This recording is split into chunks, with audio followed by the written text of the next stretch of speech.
Dunia pendidikan di Indonesia ini memiliki rapot merah. Ada 5 persoalan khusus, yaitu yang pertama kekerasan pendidikan, yang kedua ujian nasional, yang ketiga kurikulum 2013, yang keempat korupsi pendidikan, lalu yang terakhir kelima yaitu lunturnya keragaman siswa khususnya di sekolah negeri. 10 tahun ini pendidikan di Indonesia cenderung menurun. Bahkan ada penilaian yang dilakukan kepada peserta didik.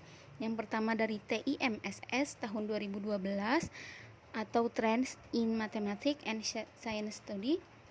Daya nalar anak Indonesia menempati posisi di bawah, bahkan lebih rendah dari anak-anak di Palestina. Bahkan satu lagi penelitiannya menyebutkan bahwa anak-anak di Indonesia ini tidak memiliki buku bacaan lain selain buku pelajaran.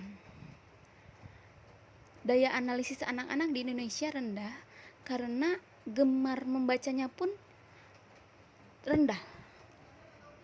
Kualitas rendah anak-anak juga salah satunya disebabkan oleh ujian nasional. Karena berorientasi pada hasil, orang tua itu lebih senang memasukkan anaknya kepada bimbel-bimbel sehingga anak-anak ini tidak merasakan, tidak menikmati prosesnya belajar. Tetapi mereka lebih mengejar kepada hasil belajar. Mereka lebih senang mengerjakan soal-soal. Mereka lebih senang menjawab soal-soal, apalagi di bimbel. Semuanya diarahkan berorientasi hasil, sehingga proses pembelajarannya tidak mereka nikmati, tidak mereka rasakan. Karena orientasinya adalah orientasi hasil. Nah, sekarang kalau mau muridnya ini gemar membaca, maka gurunya juga harus gemar membaca.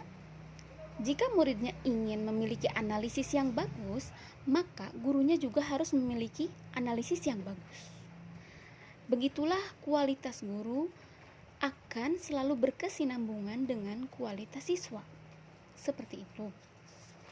Nah, tadi juga disebutkan bahwa kualitas guru harus ada kebijakan, satu kebijakan yang bagus untuk meningkatkan kualitas guru. Tapi bukan berarti kita bisa menyalahkan, anak-anak ini mempunyai daya analisis rendah, lalu turunnya pendidikan di Indonesia itu karena kualitas guru. Tidak juga seperti itu. Karena rendahnya kualitas guru juga pasti dipengaruhi oleh banyak faktor. Baik itu dari fasilitas, dari buku bacaan, dari aktivitasnya seperti apa, dan ilmu pedagogiknya juga seperti apa, dan banyak hal lain. Jadi kita tidak bisa menyalahkan satu kualitas gurunya yang menyebabkan dunia pendidikan di Indonesia menjadi rendah. Nah, dari video itu juga disebutkan bahwa kualitas itu akan bersumber dari dua hal.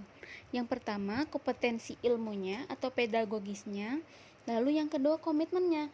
Nah, ini yang penting.